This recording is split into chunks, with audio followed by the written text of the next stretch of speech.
श्री गोपाळ कृष्ण भगवान की जय।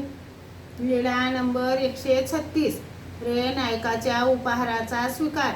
रे नायकाने उपहाराची तयारी करविली. स्वतः सर्वज्ञांच्या दर्शनाला निघाले. वेशीच्या दरवाजाबाहेर आले तेव्हा डोमाईचे देऊळ दिसले. तर कुळदेवतेच्या दर्शनाला अगोदर जावे असे त्यांच्या मनात आले व ते तिकडे जाण्यास निघू लागले. परंतु एकाएकी शरीरातील त्राण नाहीसे झाले व तिकडे जाववे ना. मग दोघांच्या खांद्यावर हात ठेवून मोठ्या कष्टाने देवळात गेले. विडा वाहिला, डोमाईला दंडोत केला. मग सर्वज्ञांच्या दर्शनाला निघाले आणि शरीरात पुन्हा बळ संचारले.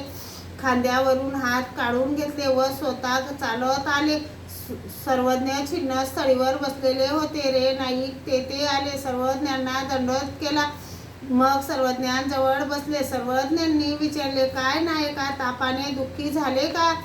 मग रे नायकाने ते डोमाईच्या देवळात कसे गेले ते आश्चर्य सांगितले. मग सर्वज्ञ म्हणाले, येतीची मोरीची पुरे. तेव्हा भट्टोबासांनी विचारले, जीजी, परमेश्वर अवताराच्या ठिकाणी नवस केल्याने रोग, ताप, संकटे दूर होतात असे काही आहे? सर्वज्ञांनी मान्य केले. भट्टोबासांनी विचारले, जीजी, परमेश्वर अवताराच्या ठाई कोणकोणती जात पात, कोणत्या स्त्रिया, कोणते पुरुष धर्माला अधिकारी, असेच कोण अनधिकारी असतात?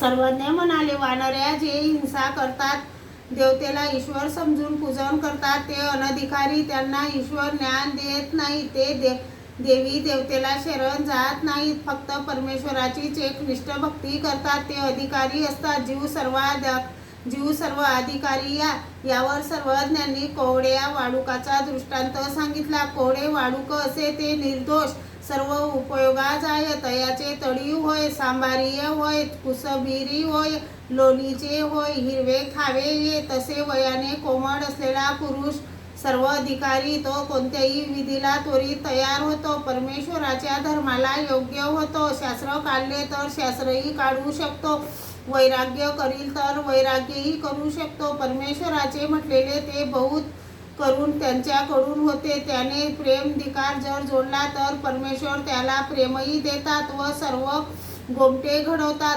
रे नाईक म्हणाले, जीजी, ताप आला त्या वेळेसच सर्वज्ञांना विनंती केली असती तर इतके दिवस कशाला तापाने दुःख भोगले असते. ते थोडा वेळ सर्वज्ञांजवळ बसले. मग बाईसाला म्हणाले, बाई, सर्वज्ञांना गुंफेत चला म्हणून विनंती करा ना. मी नागोबाकडून उपार मागविला आहे. मग बाईसांनी सर्वज्ञांना विनंती केली. सर्वज्ञांनी विनंती स्वीकारली. मग सर्वज्ञ गुंफेत आले. सर्वज्ञांना पूजावसर केला तेव्हा नागोबा उपार घेऊन आले. रे नायकासाठी जुन्या तांदूळाचा भात पथ्य म्हणून वेगळा आणला होता. सर्वज्ञांना ताट केले. सर्व भक्तजनांना वाढले. मग सर्वज्ञ म्हणाले, बाई, हे पलीकडे काय आहे? जीजी, हे रे नायकासाठी पथ्य म्हणून वेगळे आणले आहे. सर्वज्ञ म्हणाले, बाई, हे राहू द्या, यांना सर्वांसारखेच वाढा. मग त्यांना सर्वांसारखेच वाढले. सर्वज्ञांचे जेवण झाले. गुन्हा केला, विडा घेतला, भक्तजनांनी हात धुतले. नंतर नागोबा भांडी घेऊन निघाले. सर्वज्ञ म्हणाले, संध्याकाळी रे नायकासाठी घोडा घेऊन यावे.